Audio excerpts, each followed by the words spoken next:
آیا اسم رؤیا در اسلام جایز است و چی معنای رؤیا؟ گفته برادران این کلمه عربی است. رؤیا به معنای خواب دیدن، یعنی در خواب دیدن رؤیا میگن.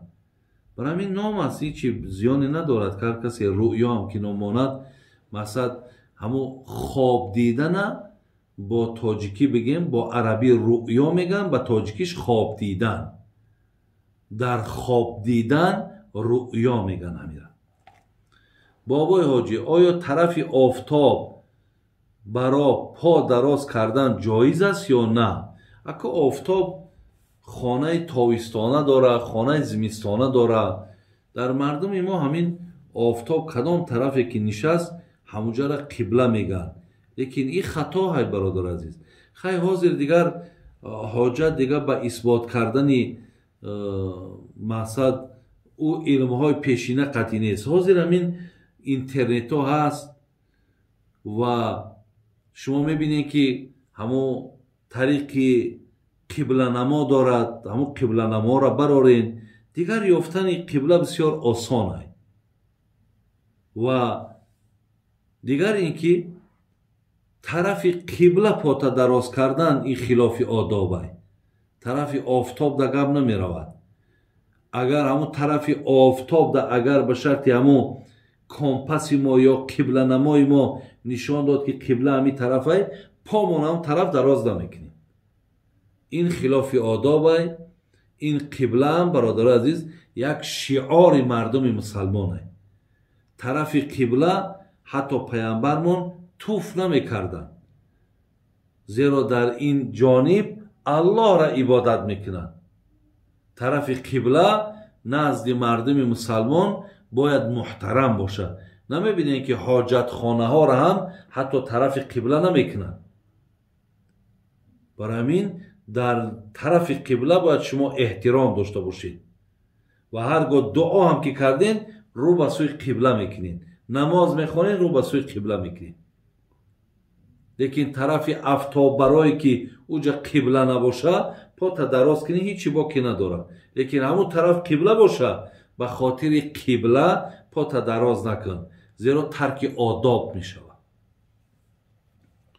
بابا جان، مردی که دخترش را مجبور به شوهر میدهد، دختر پسر را ندیده است، نمیداند که او کی هست، آیا اسلام با این پدر چی میگوید و از روی مجبوری نکاح قبول میشود یا نه؟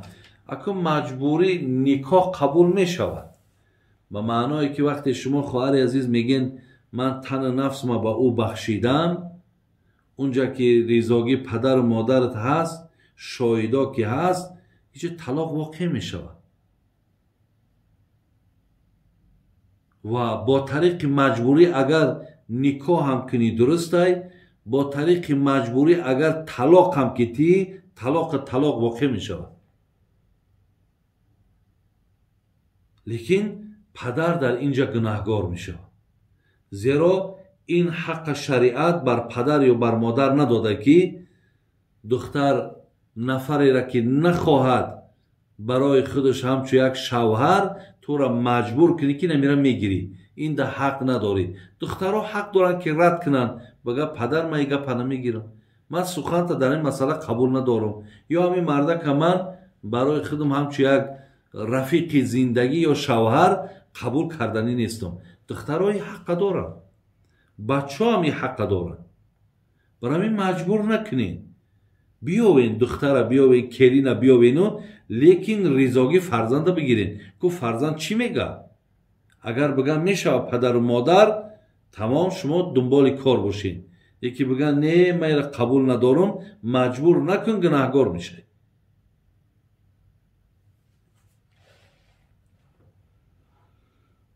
سوال دیگر، بعد از سنت نماز خفتن امام سلام نداده ما میتونیم ویتر رو نیت کنیم؟ نه، شما بعد از سنت نماز خفتن امام سلام نداده ما میتونیم ویتر را نیت، اگر با شرطی که شما فرض با امام خوندین، پشتی او با سنت های.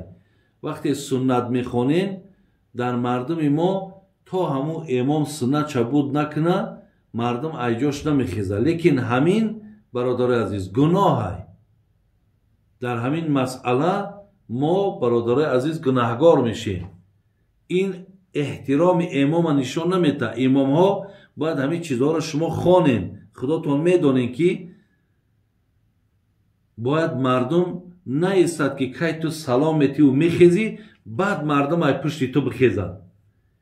یعنی امام وقتی در حالت سنت خواندن هم که باشد، تو که نماز تا تمام کردی خیز ایجاد ویتر تا خواندن بگی. اگرچه امام علی سنت چه خونده است یا سلام ندادایم، تو بخی ویتر تا خواندن بگی. اگر بیستی و تا امام تمام کنه و بعد ای پشت امام بخیزی، اینجا دا خلاف سنت بگی. این بدعت های، این دا گناهگار میشیم برادر عزیز.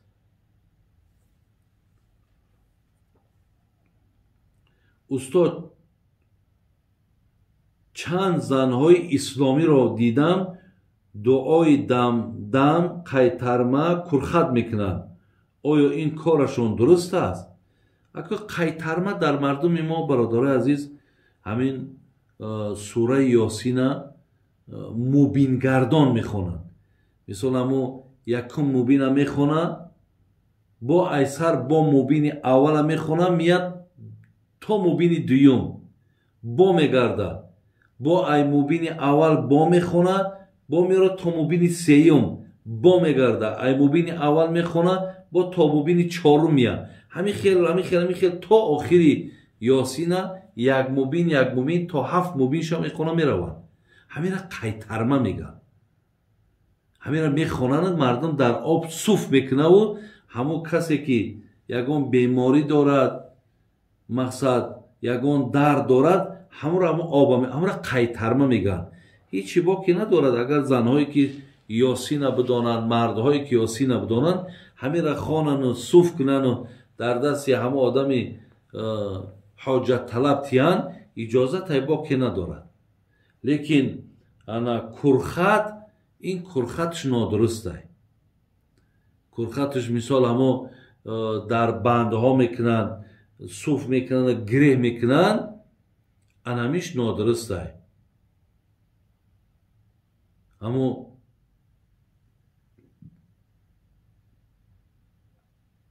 من شر النفاثات في العقد قل اعوذ برب الفلق من شر ما خلق و من شر غاسق اذا وقب و من شر النفاثات فی العقد. انا اینجا پناه طلب کردگیان از همون دم انداختنی در بند، در گره. فی العقدش همون گره های، همون عقودش گره های، یعنی در گره دم انداختن، کرخت کردن، از همین پناه طلب کردگیان. برای همین کرخت برادر در کارچه میکنن، در بند میکنن. بینین همین ها نادرستن. اینا هم از زمره همون جادوگری و فالبینی هن. این کارا را نکنین، این کاراش خطاه. لیکن قیترمش همون یاسین من گفتم با مبین ها که گردان میخونین، اینوش هیچی باقی نداره. سوال دیگر، مرد زنی دویوم میگیرد ولی او را تماما نگاه و بین نمیکنه، 8-9 ماه پیشش نمیرود، زن میخواهد طلاق گیرد ولی مرد طلاق نمیکند. در همین حال زن چیکار کند؟ اکو برادرای عزیز و گرامی، من از همین زنهایی که زنی دویوم میشوین، مردهایی که زنی دویوم میگیرن بیزار شدگیم. به خدا بیزار شدم، به والله قسم. من از یک حساب یک نیم در همین روز دراز همین زنهای دویوم از شوهرها شکایت های، از شوهرها من برای همین میگم که امروزه حالی بعضی بچه ها گفتن که چرا بابای آجی شما میگین که من مردکایی که زنی دویوم میگیرن نکاحشون نمیکنم؟ برای آنه که شما از عهده زنی دویوم نمیبرایین، شما دو زنگی را کرده نمیتونین. یا خواهرای ما دویوم زن شدن ده هم تیار نیستن، آمادگی ندارن. از همین لحاظ من مثال میگم که من نکاح نمیکنم، به خاطر میدانم که زندگی یا را ما علاقه آموختیم. این یک گفتی اما خوجندی ها وقتین چای امی اما 2 ماه پس میبینی که تلاطم و گپ سر شد، در حال طلاقش کرده، بعد ای او جمع مانده ای ای جمع رانده می شود، بعد اعتبارت گم می شود. برای همین خواهرای عزیز، وقتی شما میخواین زنی دویم شوین، شما در این مسئله بسیار با دقت و با اهمیت باشین.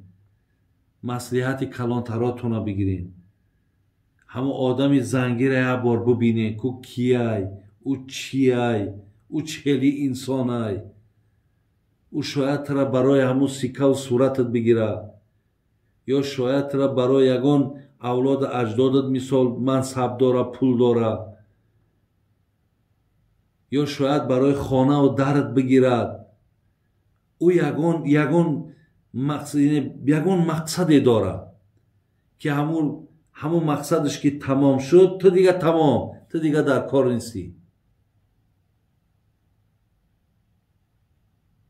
این خیلی بگوی برای آنه که وای روه و برای تو خانه بخره و شرایط کنه و تو را همچه یک زنی حلال پاکیزه بیاره زنی کنه و ای تو فرزند شوه، اگه این خیلی جوان مردا هم باشدم خیلی کمه، خیلی کمه. برای این خواهری که مثال 8-9 ماه پیشت نمی آید، اگه آخی این شوهری چیه؟ آخی این شوهر نیست. من این شوهرها ده حیران میشم که شما وقتی پیش اینها نمی آین و شما این قدر ناترسین که ای غضب خدا نمی ترسین. و تو این حق داره، این حقوق داره، و تو حق و حقوقی را پایمال میکنی، ای الهی مهربان فکر نمیکنی؟ ای غضب خدا نمیترسی؟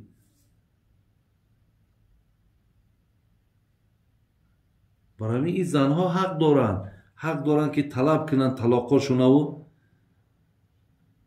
مقصد همین بدبختی را که یا همین بیعقلی را که کردن، انا که بعد همون جفاش چون کشیدن بگیرن که این چی بدبختی بود که ما با این ابله قطعی راضی شدم و زن ای شدم. همین یه روز 2 روزک پیشت آمد کارکش بود شید، تمام دیگر بره در کار نیستی.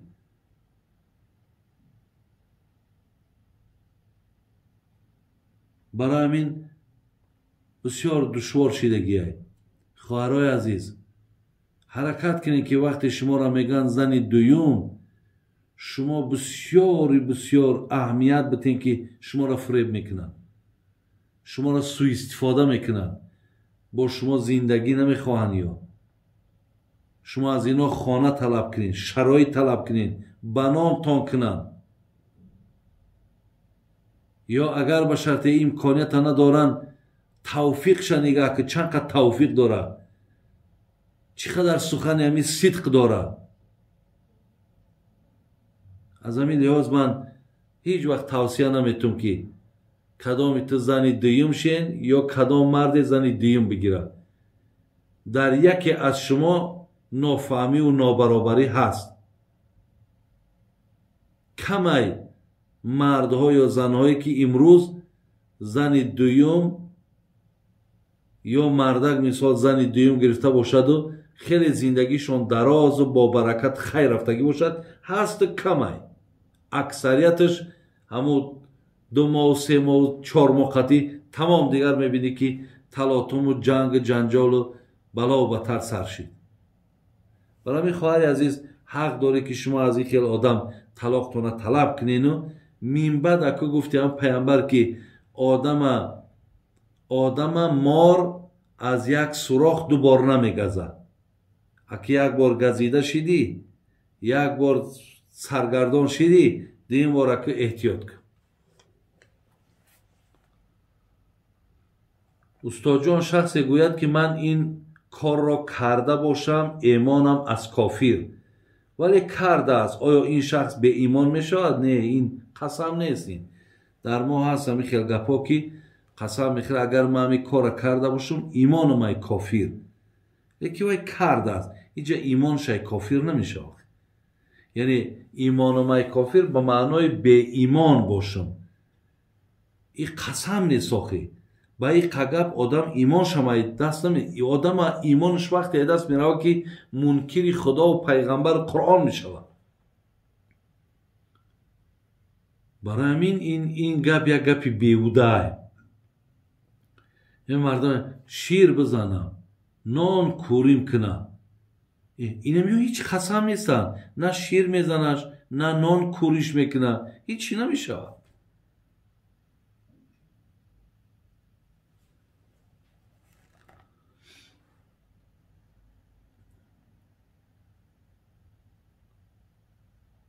این بود برادران عزیز و گرامی چندین سوالی که من برای شما جواب گرداندم. از خداوند امید هست انشاءالله که باز من برای شما وقت میام اینجا در سوالا به نهایت زیاده، من برای شما دوام این سوال ها را خدا خواهد جواب میگردانم. الله مهربان وقتی خوش، ایمان کامل، سعادت دنیا و آخرت نصیب گردانه. آمین یا رب العالمین.